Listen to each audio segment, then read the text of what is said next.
Cobaan testing.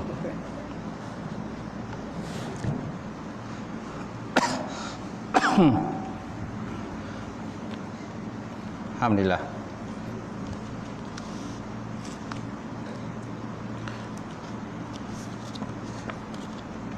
Baik, kita mulakan kuliah pada malam ini dengan sama-sama kita membaca Ummul Kitab ila hadratin Nabi Muhammadin Mustafa Rasulullah sallallahu alaihi wasallam wa alihi kiram ashabul izam. Syai'ullahul Fatihah. A'udzubillahi minasyaitonir rajim. Bismillahirrahmanirrahim. Alhamdulillahirabbil alamin. Arrahmanir rahim. Maliki yaumiddin. Iyyaka na'budu wa iyyaka nasta'in. Ihdinas siratal mustaqim. Siratal ladzina an'amta 'alaihim ghairil maghdubi 'alaihim waladdallin. Amin. Assalamualaikum warahmatullahi taala wabarakatuh. Alhamdulillahirabbil alamin wal 'aqibatu lil muttaqin wala udwana illa 'alal zalimin. Asyhadu an la ilaha illallah wahdahu la syarikalah wa asyhadu anna Muhammadan abduhu wa rasuluh. Allahumma salli wa sallim ala Sayyidina wa Maulana Muhammad wa ala alihi wa sahbihi ajma'in, amma ba'. Fa inna asdaqal hadis kitabullah wa khairan hadi Muhammad sallallahu alaihi wasallam wa syarril umuril muhdatsatuha wa kullu muhdatsatin bid'ah wa kullu bid'atin dalalah wa kullu dalalatin finnar. Qala Allah Subhanahu wa ta'ala fi kitabil azim wa na'udzubillahi minasyaitonir rajim. Bismillahirrahmanirrahim. Qul hal yastawil ladzina ya'lamuna wal ladzina la ya'lamun innama yatazakkaru ulul albab. Sadaqallahul azim. Maksudnya, kata ilmu yang Muhammad, adakah sama orang yang berilmu dengan orang yang tidak berilmu? Hanya saja orang-orang yang menerima peringatan daripada Allah Subhanahu wa taala, iaitulah orang-orang yang diberikan akal yang sempurna oleh Allah Subhanahu wa taala. Waqala Nabi sallallahu alaihi wasallam, "Wara Islam ghariban wa sayauru ghariban kama bada'a fatuba lil ghuraba." Islam itu bermula dalam keadaan asing dan dia akan kembali menjadi asing. Oleh itu berbahagialah kepada orang yang asing. Alhamdulillah. Yang dihormati Fadil Tuan Imam kita, tak lupa juga Tuan Bilal, kemudian Tuan Siak, pengerusi yang berusaha pengerusi masjid, seluruhnya tangkuasa, sidang jemaah muslimin muslimat, mukminin mukminat yang dirahmati Allah Subhanahu wa taala. Alhamdulillah, kita panjatkan puji dan syukur kepada Allah Subhanahu wa taala kerana Allah Subhanahu wa taala mengizinkan pertemuan kita, perjumpaan kita sekali lagi pada malam ini untuk kita sambung kuliah tauhid ataupun bab akidah berkenaan dengan sambungan tanda-tanda besar, alamatul kubra, tanda-tanda besar kiamat. Jadi hari itu kita telah berbincang berkenaan dengan Dajjal. Kita juga telah berbincang mengenai dengan Yajuj dan Majuj. Kemudian kita berbincang berkenaan dengan apa lagi? Nabi Isa alaihissalam. Jadi malam ini kita lihat tajuknya matahari akan terbit daripada tempat tenggelamnya. Jadi pada malam ni ada beberapa tajuk yang mungkin kita boleh gabungkan. Yang pertama, terbitnya matahari daripada sebelah barat. Ini salah satu daripada tanda-tanda besar kiamat. Qala musannifullah ta'ala wa nafa'ana bi ulumihi fi darin amin. Tanda besar kiamat yang berikut ialah matahari akan terbit daripada sebelah barat. Tuan-tuan, jadi matahari itu biasanya kita lihat, biasalah setiap hari kita lihat matahari daripada sebelah timur. Dia akan muncul, naik ke atas, kemudian turun dan akhirnya tenggelam di sebelah barat. Jadi kejadian matahari naik daripada belah barat ni, mana sebalik daripada naik pada belah timur, berkata Imam Hafiz Ibn Hajar, dia kata ia merupakan permulaan tanda-tanda kiamat ia akan merosakkan sistem alam cakrawala. Dia akan merosakkan sistem alam cakrawala. Kerana sebelum tu dia tak merosakkan alam cakrawala lagi. Dia hanya melibatkan bab dalam dunia sajalah. Seperti munculnya Dajjal. Seperti apa lagi? Yajuj dan Majuj kan? Jadi dia punya kerosakan tu hanya setakat di dunia saja. Di bumi saja. Dia tak sampai ke alam semesta. Tapi bila berlaku babnya matahari naik daripada belah barat ni, jadi dia melibatkan alam semesta. Macam tu. Akan ada perubahan di situlah. Jadi kata Al-Hafiz Ibn Hajar, dia kata dia merupakan permulaan tanda-tanda kiamat yang merosakkan sistem alam cakrawala, yang mana kejadian ini akan disudahi dengan kehancuran kepada alam. Dia akan membawa kepada kehancuran kepada alam. Baik.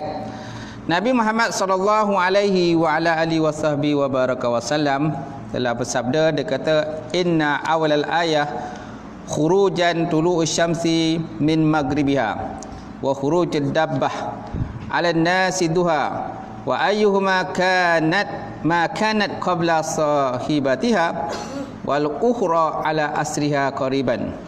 Akhrajahu Muslim wa Abu Daud atau kama qala Rasulullah sallallahu alaihi wa ala alihi wasallam. Maksudnya bahawa sesungguhnya yang mula-mula sekali tanda yang kiamat itu dah semakin tiba, iaitulah terbit matahari daripada belah barat. Naik matahari daripada belah barat. Cuma naik matahari itu belah barat tu daripada mana dimula tak tahu. Sama ada mula di kawasan Asia ke ataupun di kawasan Amerika ke dan sebagainya. Tidak ada keterangan lah. Tidak ada keterangan. Kat mana dia mula naik? Dia mula naik ke laut ke? Tak tahu. Lautan Pasifik ke, lautan Hindi ke, tak tahulah.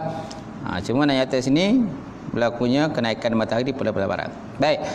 Kemudian keluarnya sejenis binatang daripada bumi di hadapan manusia di waktu siang.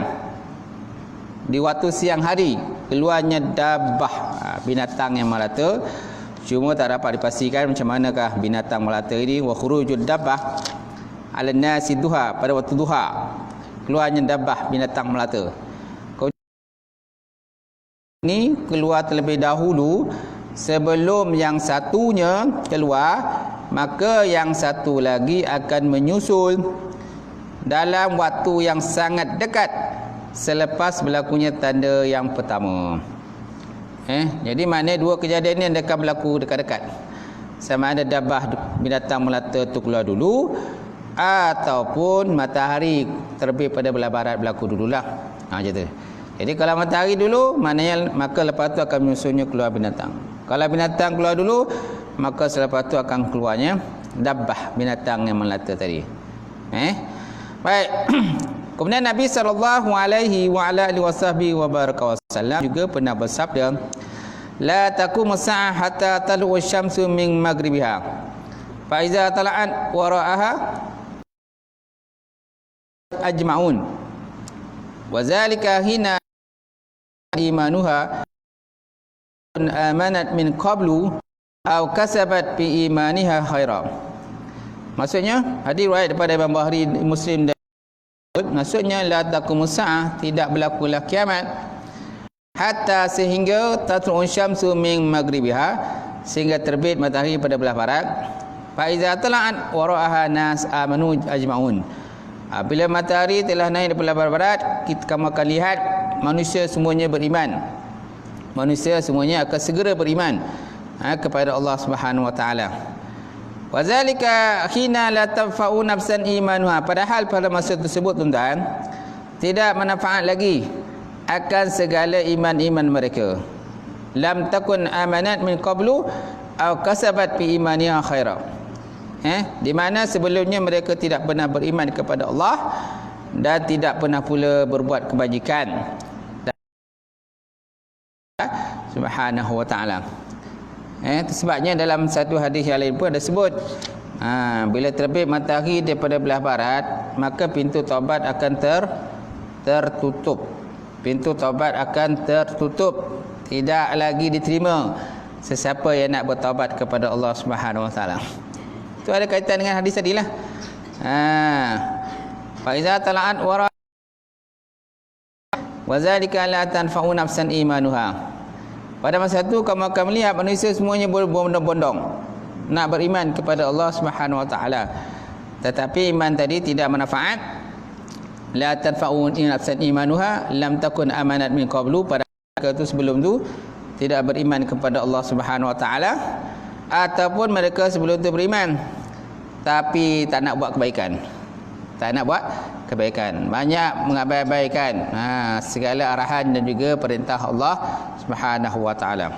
Baik. Kemudian kita kembali pada tadi. Jadi tidak disebutkan berapa lama dan berapa kali peristiwa ini akan berlaku. Tetapi yang disebutkan hanyalah tertutup pintu taubat bermula pada saat tersebut. Jadi jumlah kejadian itu berlaku berapa kali tak tahu. Tak dipastikanlah. Sekali ke naik matahari itu, 2 kali ke, 3 kali ke, naik dan sebagainya, tak dapat pastikan. Jadi sesiapa sahaja yang dahulunya belum beriman, kemudian pada hari itu baru nak beriman, maka imannya tidak diterima oleh Allah Subhanahu wa taala.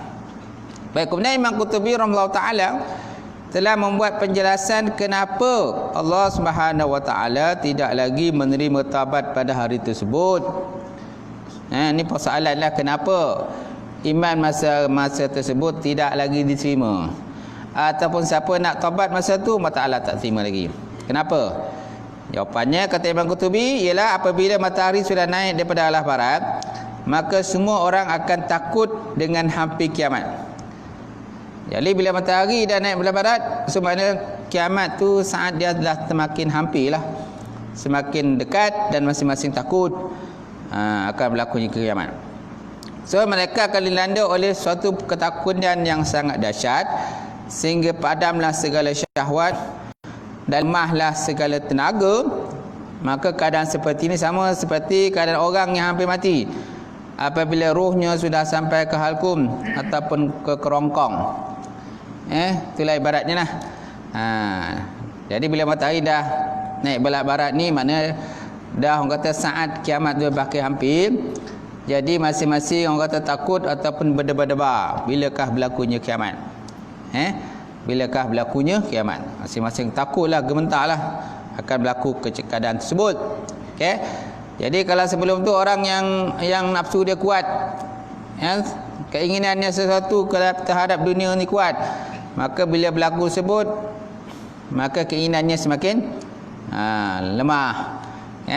Tidak ada lagi keinginan kepada benda-benda bab dunia ini. Kerana apa? Kerana saat dah semakin hampir. Ia sudah putus asa daripada kehidupan. Oleh sebab tu orang ini tidak terima lagi taubatnya oleh Allah Subhanahu wa taala. Jadi taubat tak terima lagi dah.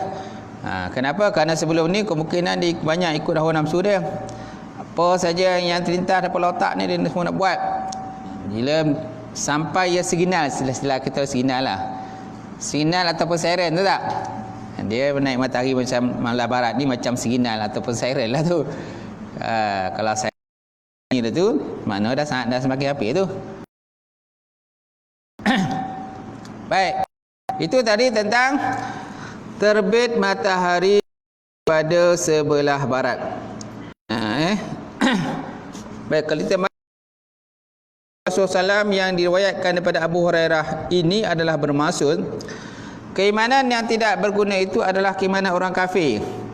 yang memang mereka tidak pernah beriman sebelum saat tiba kiamat, dan datang hari kiamat itu sudah sangat-sangat dekat.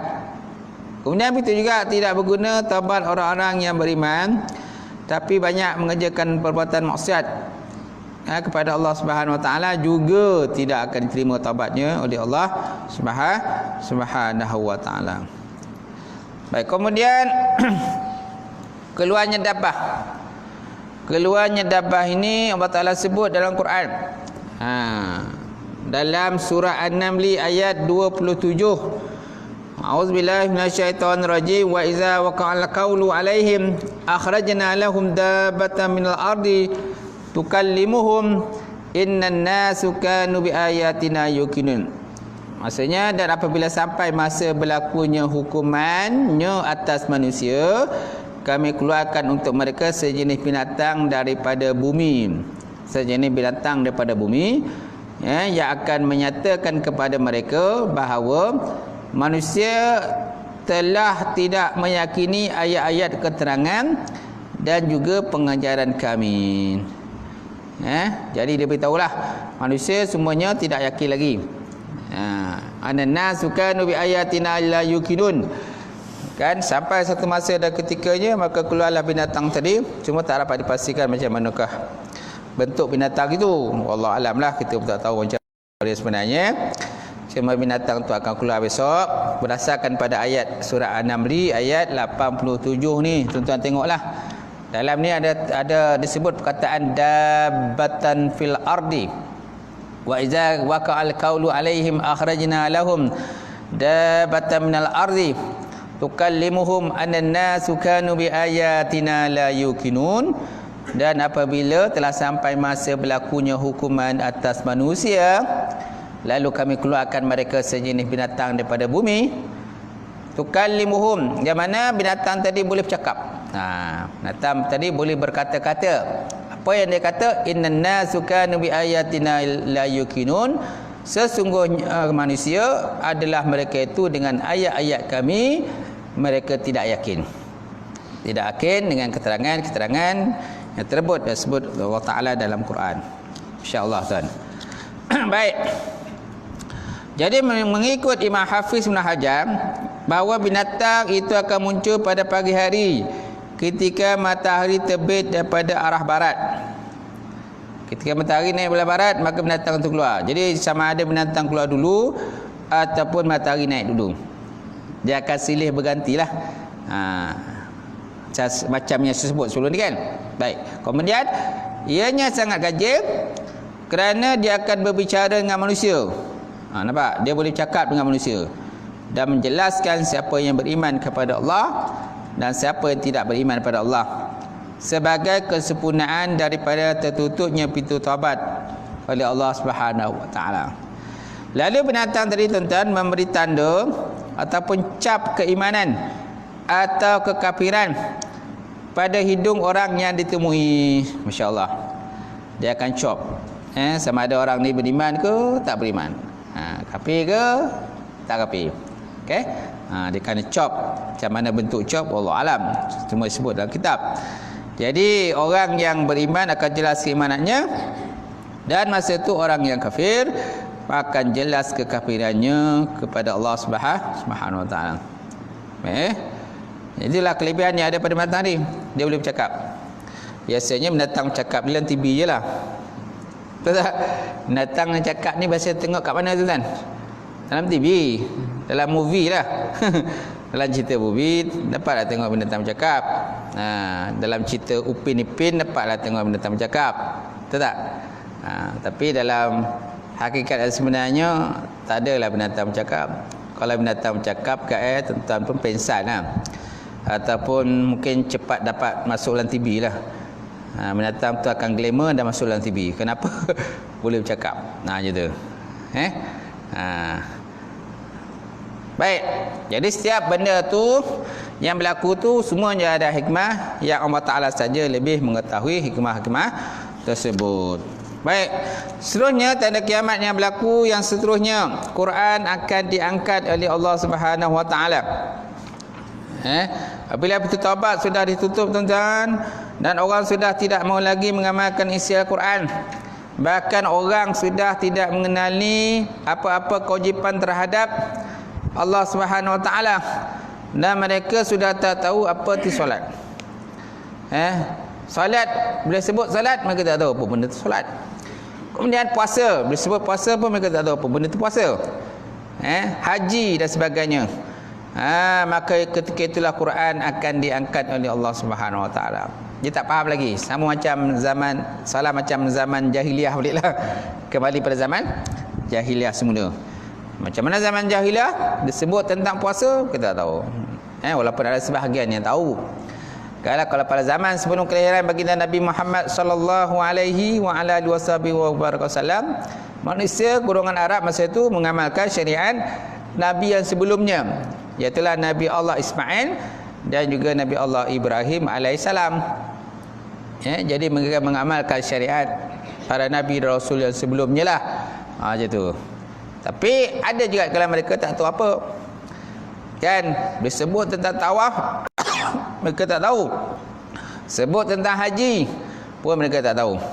Sebut tentang puasa, zakat lagi mereka tak tahu. Sehinggalah lahirnya baginda Rasulullah sallallahu alaihi wasallam. Jadi di akhir besok, ujung dunia besok macam itulah akan berlaku macam tu balik. Jadi manusia tak tahu tentang puasa, tentang sembahyang, zakat dan sebagainya.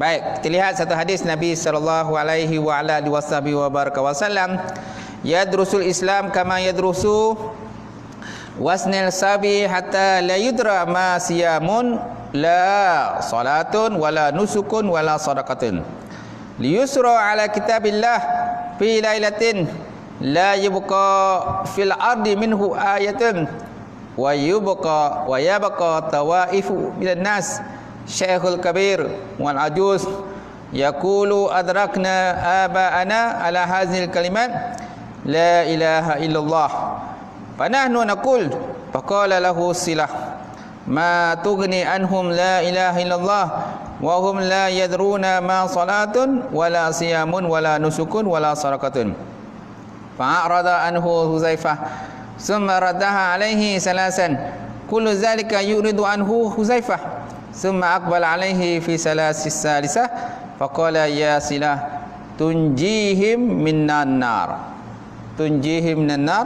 salasan rawahu Ibnu Majah fil fitan fi zahabil Quran wa ilmi. Riwayat Majah dalam bab fitnah, dalam bab hilangnya Quran dan juga ilmu. Baik, apa maksudnya tuan-tuan? Hadis terima daripada Huzaifah bin Yaman, di mana Nabi sallallahu alaihi wasallam bersabda, dia kata yadrusul Islam kama yadrusus wasnas saub hatta yudra ma siyam. Islam akan berlaku luntur. Islam akan luntur seperti mana lunturnya corak warna-warna pada pakaian apabila telah lama dipakai. Macam mana pakaian kita kalau lama dah pakai, luntur tak?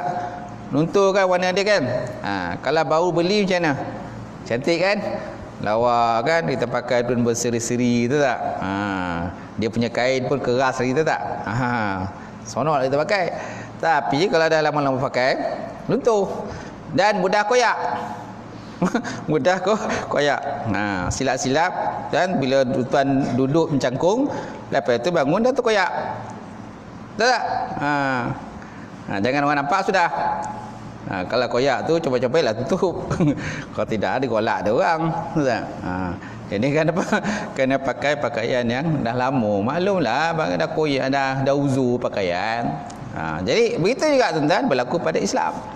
Kata Huzaifah, kata Nabi SAW, hadis riwayat pada Huzaifah, Nabi kata Islam akan luntur seperti lunturnya corak warna-warna pakaian, seperti apabila dia telah lama dipakai, sehingga sampai suatu masa nanti orang tidak mengerti hatta la yudra ma siyamun wala salatun wala nusukun wala sadaqatun, sehingga manusia tak tahu lagi apakah makna siam, puasa, dan mereka juga tak tahu makna solat, wala nusuk, dan mereka tak tahu juga makna haji, dan juga mereka tak tahu tentang makna sedekah. Kalau tahu pun di segi istilah saja, tapi di segi pengertiannya kan, pendalamannya, pendetailannya tak tahu apa benda tu. Okay? Kemudian liyusra ala kitabillah ta'ala fi lailatin la yubqa fil ardi minhu ayah. Dan apa yang dimasukkan dengan solat, dan apa yang dimasukkan dengan nusuk, dan apa yang dimasukkan dengan sedekah, kemudian Quran akan dihilangkan semuanya pada satu malam saja. Satu malam saja tuan-tuan, habis Quran, habis. Tak ada lagi Quran. Kalau ada pun hanya setakat dia punya kertas je lah, macam tu. Buka aja tuan-tuan, kosong. Buka aja kosong. Macam mana keadaan masa tu tuan-tuan? Tentu kita pun berdebar-debar lah, tak? Berdebar, cemas dan sebagainya. Kenapa? Kerana isi Quran tak ada. Itu pun kadang-kadang tuan-tuan, bila berlaku tuan-tuan, pada zaman sekarang, kalau seandainya Quran ni hilang pun satu muka surat atau dua muka surat, kita pun dah comel dah. Ni apa Allah Ta'ala nak bagi petunjuk pada kita kan? Tak tahu. Takut Allah Ta'ala nak turunkan balak bencana lah pada kita. Kerana banyak di kalangan kita ni kadang-kadang tak tahu baca Quran. Quran ada kat rumah banyak, tapi baca Quran tak kerti. Ataupun Quran ada, tapi malas baca Quran. Kemudian maka pada esok harinya tidak tinggal langsung di permukaan bumi walaupun hanya satu ayat. Masya Allah. Esok tu tengok satu ayat pun tak ada dah. Habis semua tuan-tuan, putih ya muka surat Quran. Macam mana keadaan tuan-tuan masa tu? Kalau tuan-tuan ada lah masa tu tuan-tuan, macam mana keadaan? Tentulah berdebar-debar, tak? Cemas. Tu kalau semua tak ada. Semua muka surat tak ada ayat Quran. Satu muka surat pun tak ada pun kita boleh cemas. Satu muka surat tak ada pun orang dah cemas. Betul tak? Kalau apalagi kalau banyak. Maka yang tinggal hanya beberapa kelompok daripada manusia. Antaranya ialah Syekhul Kabir. Syekhul Kabir wal Ajuz, lelaki yang tua ataupun perempuan yang tua. Kemudian lalu mereka berkata, kami sempat menemui nenek moyang kami. Kami pernah menyatakan kalimah la ilaha illallah, lalu kami pun menyatakan dia. Jadi mereka kata kami sebut la ilaha illallah berdasarkan kepada nenek moyang kami dulu pernah sebut la ilaha illallah. Cuma pengertian la ilaha illallah tu pendalamannya dia tak tahu. Apa tu dan kalimah syahadah semua dah tahu dah, tak tahu dah. Masing-masing dah tak tahu, dah tak faham dah. Kenapa? Kemungkinan besar masa tu orang alim dah tak ada dah. Kalau ada orang alim bolehlah jaga ngajar kan. Kalau ada imam ke boleh juga ajar kan. Ni imam pun tak ada. Jadi manusia kembali macam dalam keadaan jahiliah balik. Keadaan bodoh, gelap macam tu. Baik. Kemudian maka berkatalah Silah. Silah maknanya para perawi hadis daripada Huzaifah. Apa yang dapat dilihat pada kalimah la ilaha illallah? Maksudnya apa penggunaan kalimah la ilaha illallah pada masa tersebut terhadap mereka, sedangkan mereka tak memahami apa yang maksud dengan solat, apa maksud dengan puasa, apa maksud dengan nusuk haji, dan apa maksud dengan sedekah. Semua dah tak faham dah. Maka lalu Huzaifah menjawab, kalimah itu hanya dapat menyelamatkan mereka daripada azab neraka saja. Huzaifah menyatakan 3 kali. Walaupun begitu tuan-tuan, hanya kalimah tu sajalah dapat menyelamatkan mereka daripada azab api neraka. Yang lain tak dapat. Nak kasakan nak semayang, mau semayang tak tahu. Macam mana kaifiat semayang? Macam mana kaifiat haji tak tahu. Perkara-perkara yang membatalkan haji, perkara-perkara yang membatalkan semayang, perkara membatalkan puasa dan sebagainya, semua dah tak tahu, dah tak faham. Cuma yang mereka tahu berkata, mengucap kalimah syahadah saja. Asyhadu an la ilaha illallah wa anna Muhammad Rasulullah. Kalau sini dia kata la ilaha illallah saja, Muhammad pun tak ada dah. Muhammad Rasulullah pun dah tak ada. Jadi Huzaifah kata itulah saja kalimah nanti yang akan melepaskan mereka daripada azab api neraka tuan-tuan, insya-Allah. Baik. Jadi pada hadis tadi tuan-tuan dapat dipahami bahawa kepahaman umat tentang Islam akan diluputkan dan Quran juga akan diangkat. Semana dua benda yang besar berlaku. Satu, Quran diangkat. Satu, pengetahuan tentang Islam habis. Dah tak ada dah. Yang tahu hanya kalimah la ilaha illallah. Orang hanya mampu mengucap kalimah la ilaha illallah, dan tidak memahami makna tuntutan kalimah tersebut. Walau bagaimanapun tuan-tuan, Allah Subhanahu Wa Taala dengan belas kasihannya masih lagi menghargai keimanan mereka, dan mereka besok akan dimasukkan dalam syurga Allah Subhanahu Wa Taala. Baik. Kemudian tanda kiamat seterusnya, Kaabah akan diruntuhkan. Kaabah akan diruntuhkan. Nabi SAW daripada Abdullah bin Umar bin As radhiyallahu ta'ala anhuma qala sami'tu Rasulullah sallallahu alaihi wa ala alihi wasahbihi wa baraka wasallam yaqul yuharibul Ka'bah zu syuwaqataini. Yuharibul Ka'bah zu syuwaqataini. Syuwaqataini minal Habasyah wa yaslubuha kulliha wa yujarriduha min kiswatiha wa la ka'anni anzuru ilahi ulais usaila'an faida'an yadribu alaiha bimasahihi wa mi'walihi. Hadis ini dikeluarkan daripada Imam Ahmad dalam kitab Musnadnya. Apa maksud itu kan? Hadis ini terima daripada Abdullah bin Amr bin As, di mana bila dikata Nabi Muhammad sallallahu alaihi wa ala alihi wasallam telah bersabda, dikata Kaabah akan dihancurkan satu hari ini tuan-tuan oleh orang-orang Habsyah, orang-orang Negro, yang mana mereka digelar sebagai Zu Syuwai Qataini. Mereka ni digelar dengan nama Syuwai Qataini. Maknanya orang yang kedua betisnya kecil. Orang yang kedua betisnya kecil. Orang Habsyah. Orang Pereka kan? Orang Pereka biasa betis kecil lah. Betul tak? India pun kecil juga kan? Sebabnya India ni, dia kalau lari tu macam lipas kudung. Tuan-tuan koja memang tak terkoja. Tengoklah kalau dia masuk lari, lumba lari tu. Memang tuan-tuan cicil lah belakang. Tak ada pen nak koja dah. Tahu tak? Itu. Orang Pereka macam tu lah, Negro kan. Tengoklah kalau dia berlari. Tengoklah kalau final tu, final Olimpik 100 meter. 100 meter. Kan?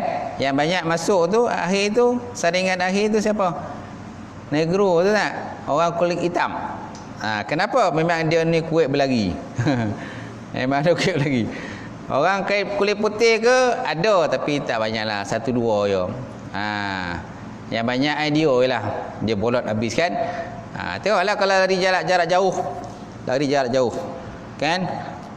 Kalau maraton tu, kebanyakannya yang menang tu biasanya Negro. Negro menang. Jarang orang yang bukan Negro ni menang. Memang tak boleh nak challenge lah dia orang tu berlari. Terutamanya macam Habsyah ke apa lagi tu? Yang apa tu pelari 1 meter dia mana? Usain Bolt daripada mana? Negara mana? Jamaica. Itulah tu. Jamaica, Kenya. Kalau maraton tu biasanya yang banyak menang tu Kenya. Kenya tu memang lagi macam pelosit lagi kan. Pelosit lagi. Laju tuan-tuan, memang tak terkejar kita orang. Macam tu. Dia punya nafas tu macam kuda. Macam kuda. Tengoklah kuda kalau berlari, mana ada ponek-ponek, mana ada hongeh-hongeh, tak ada. Tapi kalau tuan-tuan berlari 100 meter, sini ke ujung tu kau mencungap kan. Kau silap-silap kan, kena panggil ambulan lah je Panggil je bulan hantar ke hospital je tuan-tuan. Jadi tuan-tuan, jadi pada masa tersebut Kaabah akan dihancurkan oleh orang Habsyah, orang Negro yang bergelar Zu Syuwai Qataini, mana orang yang punya kedua betis yang kecil, dan mereka akan mengambil segala perhiasan yang terdapat di Kaabah. Apa yang perhiasan yang ada Kaabah tu semua diambil sapu. Kemudian kelambu Kaabah tu akan dilucutkan kelambu Kaabah, diambil jugalah. Macam tu. Seakan-akan terbayang di hadapan mereka Mataku keadaan orang yang botak, keadaan orang tersebut botak, orang yang Habsyah tadi, kemudian bengkok sedikit sendi-sendinya, ia memukul-mukul Kaabah dengan besi dan juga kapak besar. Jadi mereka akan memukul Kaabah, meruntuhkan Kaabah lah, dengan besi dan juga kapak besar. Itu yang berlaku lah besok, pada hari zaman besok.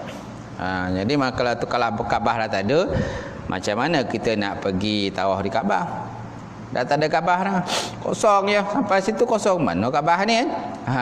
Tapi kalau zaman sekarang ni, Kaabah tersegam indah kan? Siapa yang pergi ke haji, menaikkan haji ke ataupun umrah kan, masing-masing tuan-tuan bila nampak Kaabah tu, Masya Allah kan, sonok tak? Diriwayatkan bahawa Kaabah itu kan ketika tidak ada lagi orang yang tawaf di sekelilingnya. Ia merupakan saat-saat yang semakin hampir kepada berlakunya kiamat. Semakin hampirlah berlaku kiamat. Macam tu. Baik, seterusnya apa lagi yang berlaku tuan-tuan? Keluarnya asap memenuhi keseluruhan permukaan bumi. Jadi antara tanda besar kiamat seterusnya ialah keluarnya asap, ad-dukhan. Sebutnya ad-dukhan ni keluar asap dalam muka bumi Allah Subhanahu Wa Taala. Jadi menyatakan bahawa tempoh keluar asap itu ialah selama 40 hari. 40 hari. Selama 40 hari keluarnya asap. Kemudian dalam keluarnya asap ini ada dua tafsiran di kalangan ulama. Kumpulan pertama dan kumpulan kedua. Kumpulan pertama menyatakan bahawa asap itu telah pun terjadi.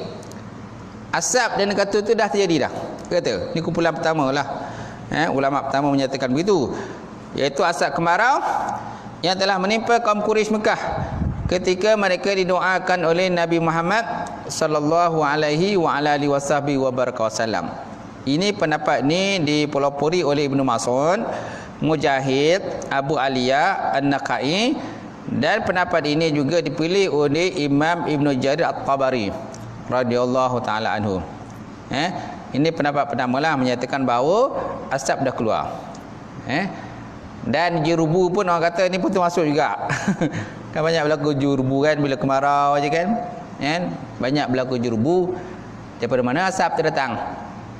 Dari negara sebelah lah, negara jiran kita, tahu tak? Baik, kemudian kumpulan kedua pula menyatakan bahawa asap itu ialah asap tebal yang akan menyerubungi seluruh permukaan bumi yang akan terjadi pada akhir zaman, seperti yang telah kita sebutkan sebelum ini. Dan pendapat ini dipelopori oleh Ibnu Abbas, Ali bin Abi Talib, kemudian sebahagian daripada jumhur ulama. Jadi ulama-ulama sebahagian yang lain pula ada menyokong akan pendapat ini, semaknanya belum terjadi lagi, belum terjadi. Cuma pendapat pertama nyatakan telah berlaku. Hakikat sebenarnya wallahu alam, saya tak tahulah. Jadi mengikut sebagai riwayat menyatakan bahawa asap yang akan berlaku itu akan berpanjangan selama 40 hari. Kemudian akan bertiuplah angin yang lembut yang datang daripada negeri Yaman, lalu mematikan seluruhan orang yang beriman, walaupun imannya hanya sebesar zarah. Walaupun iman sebesar zarah. Cuma ialah tadi macam tadi bila asap berlaku, apa terjadi tu kan? Banyaklah kata penyakit, sesama, demam-demam, batuk-batuk. Kalau jerubu lah tuan-tuan tengoklah macam mana. Pedih mata, tu tak? Dan kita pun kena pakai topeng. Pakai topeng bila berlakunya asap banyak. Besok tak tahulah macam besok akhirat besok ada topeng ke tak ada topeng dijual, kita tak tahulah. Kalau ada topeng jual boleh kita beli. Kalau kita hidup masa tu, kalau masalah topeng tak ada, macam nak buat? Pakailah apa yang ada tu tak? Jadi selepas 40 hari kemudian bertiup angin yang lembut daripada negeri Yaman. Lalu angin tadi mematikan orang beriman, walaupun iman mereka hanya sebesar zarah. Semua akan mati. Nabi Muhammad sallallahu alaihi wa ala alihi wasallam bersabda, innallaha ta'ala yab'asu rihan minal yaman al-yanu minal harir fala yatada'u ahadan fi qalbihi miskala habatin minal iman qabadathu. Riwayat daripada Imam Muslim di dalam kitab, dalam bab fitan ataupun fitnah wa asyratus saah, tanda-tanda kiamat. Jadi apa sabda Nabi sallallahu alaihi wa ala alihi wasallam, sesungguhnya Allah Subhanahu wa taala akan mengutuskan angin yang lembut yang datang daripada Yaman. Angin lembut akan datang Yaman. Angin itu lebih lembut daripada sutera, masya-Allah. Dia tidak melalui orang yang beriman, seorang pun berkalam beriman, kecuali semuanya akan meninggal dunia, walaupun imannya hanyalah sebesar biji sawi saja. Bila orang beriman dah mati, siapa yang tinggal? Orang kafir lah. Orang yang kafir, tidak beriman kepada Allah Taala. Baik. Jadi bila orang kafir yang tinggal saja, maka masing-masing pun dalam keadaan jahiliah, tak tahu faham apa lagi. Baik, kemudian dalam satu hadis riwayat daripada Imam Muslim pula dan lain pula, dia kata, maka yang tinggal lagi hanyalah orang-orang yang jahat, orang-orang yang suka melakukan perbuatan yang keji dan mungkar, cepat seperti burung yang terbang mengerjakan maksiat, dan jahat seperti binatang. Akhlak mereka ni sangat buruk masa tu. Kenapa? Orang beriman tak ada. Bila beriman tak ada, siapa nak bagi nasihat? Tak ada siapa nak bagi nasihat. Jadi segala kemungkaran semua mereka buat. Mereka tak kenal kebaikan dan tak tahu pula benda mungkar. Lalu syaitan datang menggoda mereka sambil berkata, kamu tak mahukah ikut aku, kata syaitan. Lalu mereka menjawab, apa yang nak engkau suruh? Maka syaitan kata, naklah kamu menyembah berhala. Naklah kamu menyembah berhala. Lalu mereka semuanya menyembah berhala lah. Baik, kemudian tuan-tuan, maka ketika itu sudah tidak ada lagi yang menyebut nama Allah di atas muka bumi. Anas menyebut, yang diterima daripada hadis Nabi sallallahu alaihi wasallam, Nabi kata, la taqum sa'ah hatta la yuqalu fil ardi Allah Allah. Tidak akan berlaku kiamat sehingga tidak dikatakan Allah Allah di atas muka bumi. Tidak akan berlaku kiamat sehingga tidak dikatakan Allah Allah di atas muka bumi. Sebenarnya perkataan Allah pun tak ada lagi dah. Perkataan Allah pun tak ada lagi di muka bumi. Apalagi kalau sembahyang, puasa, zakat, semua tak ada. Jadi masa tu tuan, manusia ni macam binatang. Tak ada sifat malu langsung terhadap golongan yang lain. Kemudian Nabi SAW juga pernah bersabda, la taqumus sa'ah hatta yatasafaduna fi tariq tasafudu al-hamir. Nabi SAW bersabda, tidak terjadi kiamat sehingga orang bersetubuh ataupun berzina di tengah jalan, sama seperti binatang ataupun keldai bersetubuh di tengah jalan. Macam mana binatang kan yang mengawan di tengah jalan, yang tak ada perasaan malu kepada orang lain, pada manusia kan. Kepada binatang dia, sesada dia pun tak malu, betul tak? Apalagi kepada manusia. Jadi kiamat tak akan berlaku sehingga terjadi perkara tadi. Banyaknya benda-benda kemungkaran, kemaksiatan. Baik, kemudian tuan-tuan, dalam keadaan sudah terjadi seperti tadi, maka kiamat akan boleh berlaku pada bila-bila masa. Kiamat diumpamakan seperti fa'inna sa'ata kahamilal mutim. Fa'inna sa'ata kahamilal mutimmi allati la yadri ahluha mata tafja'uhum bi wiladiha lailan aw naharan. Bi wiladiha lailan aw naharan. Rawahul Ahmad fi musnadihi. Maksudnya fa inna sa'ah, maka sesungguhnya kiamat kahamilil mutim, sama seperti orang yang hamil. Orang yang hamil yang menanti-nanti saat untuk bersalin melahirkan anak dia. Dia pun tak tahu sama ada dia akan beranak siang ataupun beranak malam. Siang ataupun malam. Betul tak? Macam perempuan, dia tahu ke dia nak beranak bila? Kita tanya perempuan. Kan? Dia pun tak tahu. Cuma doktor kata due date dia sekian-sekian bulan, kau akan bersalin lah. Tapi kadang tak bersalin juga. Sama ada lewat ke ataupun cepat bersalin. Betul tak?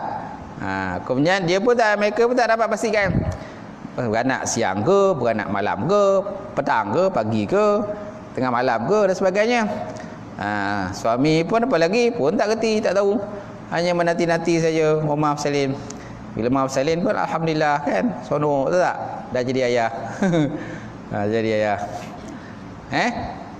Kalau anak yang bersalin, so dah jadi datuk lah. Dapatlah title datuk. Tapi tak ada pingat lah. Pingat tak ada. Lainlah kalau kalau dah pergi jumpa yang tuan bagi pingat datuk tu lain. Ini datuk juga, tapi datuk tak ada pingat. Faham kata tuan? Habis? Boleh? Kalau nak kirakan ada lagi ni. Ada lagi tanda kiamat ni. Gempa bumi di timur, barat dan semenanjung Arab. Itu pun tanda kiamat juga. Kemudian api besar yang akan menghalang manusia menuju kepada masyar.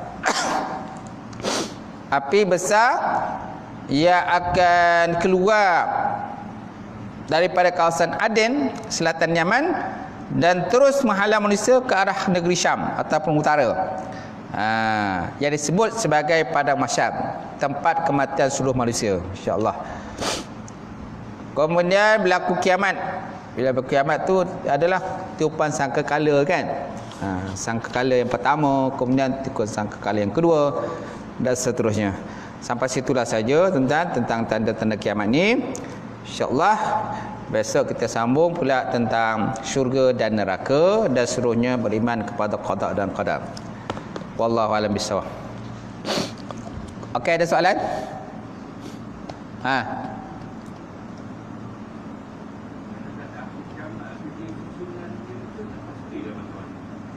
Tak pasti lah. Tak dapatlah pasti ke mana susunan yang dulu ke, mana yang dulu, mana kemudian dan sebagainya. Tapi kebiasaannya yang pertama biasanya Imam Mahdi dulu. Dah Imam Mahdi, lepas tu barulah Dajjal. Lepas tu Nabi Isa, Ya'juj dan Ma'juj. Lepas tu terbitnya matahari tadilah. Tapi matahari dengan dabah ni dia salah satu, sama ada dabah dulu ataupun matahari dulu kan. Lepas tu terusnya yang lain-lain tadilah. Macam tu. Tapi hakikat sebenarnya kita tak tahu. Allah Ta'ala silah tahu macam mana. Allah Ta'ala boleh mencepatkan yang ini, melambatkan ini. Dan boleh melambatkan ini, mencepatkan ini. Boleh saja. Itu ketentuan daripada Allah Subhanahu Wa Ta'ala. Semua pada kita persiapan. Persiapan kita. Apa persiapan kita? Tak ada tak persiapan? Kalau ada persiapan, insya-Allah tak perlu kita ragu-ragu apa-apalah. Masalahnya kalau tidak ada persiapan. Baik. Okey, tu je. Lain soalan? Berapa lamakah masa dia yang kau tak terima amalan kita? Maksudnya? Masa dia taubat kita tak berapa lama tadi? Atau 10 tahun, 10 tahun, 10 tahun? Taubat tak terima tu? Ya. Maknanya matahari naik lah. Oh, yang matahari terbit. Matahari terbit belah barat. Barat. Masa tu pintu taubat tu dah tak terima lagi. Kan dah sebut tadi. Dah tertutup lah pintu taubat. Itu satu cara lah. Satu lagi, pintu taubat tertutup ni waktu nyawa kita dah sampai ke halkum. Walaupun matahari tak naik terbelah barat lagi, tapi bila nyawa dah sampai halkum, pintu taubat dah ditutup. Sama seperti berlaku pada Fir'aun. Kan Fir'aun kan tenggelam di Laut Merah. Masa tu kan baru dia nak beriman kepada Allah Subhanahu Wa Ta'ala. Aku beriman dengan Tuhan Musa dan juga Tuhan kaum Nabi Bani Israel. Itulah Allah Subhanahu Wa Ta'ala lah. Tapi masa tu tidak lagi diterima oleh Allah Subhanahu Wa Ta'ala. Tapi yang selain daripada tu, tunggulah orang kata terbitnya matahari daripada belah barat. Cerita. Baik, lain?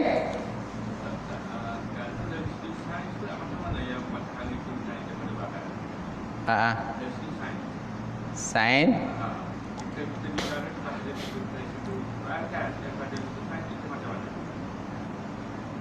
Saya tak faham sangatlah.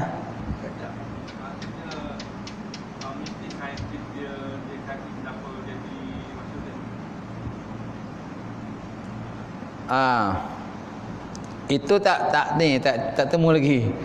Tak jumpa lagi lah. Kalau tuan ada ni, boleh share lah. Ada?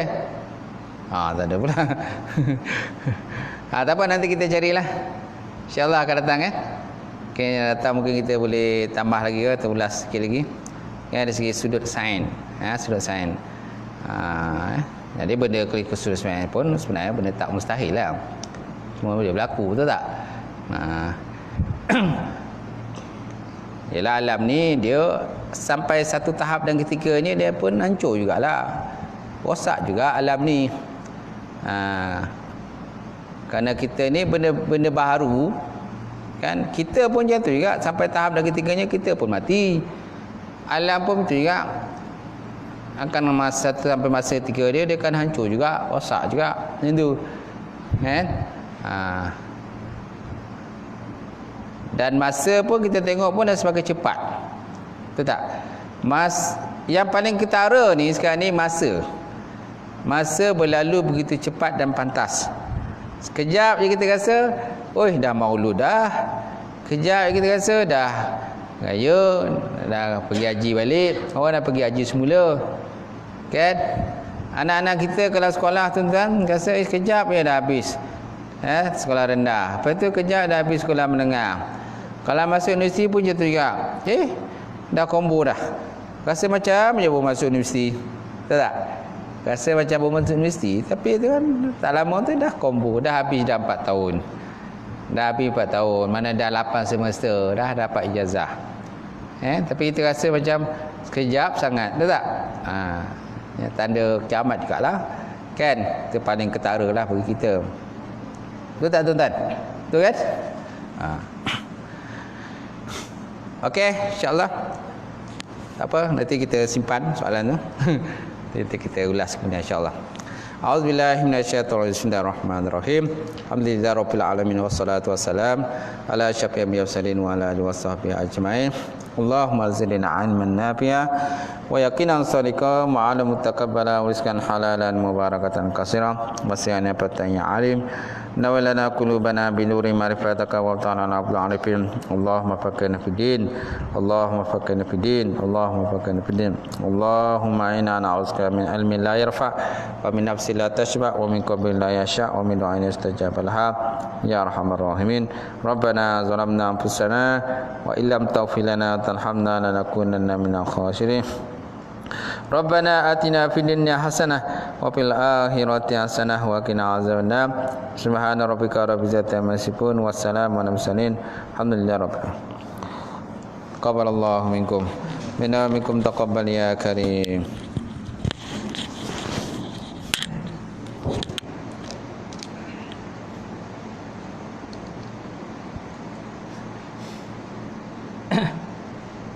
Tanya betul. Tanya apa lain?